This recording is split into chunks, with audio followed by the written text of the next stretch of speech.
27 tuh. 27 kalau. Itu dia tuh.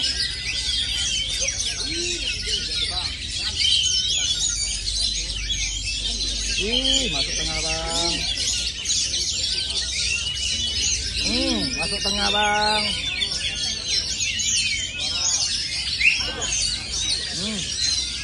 Tuh dia nunjuk langit ya. Nah tuh.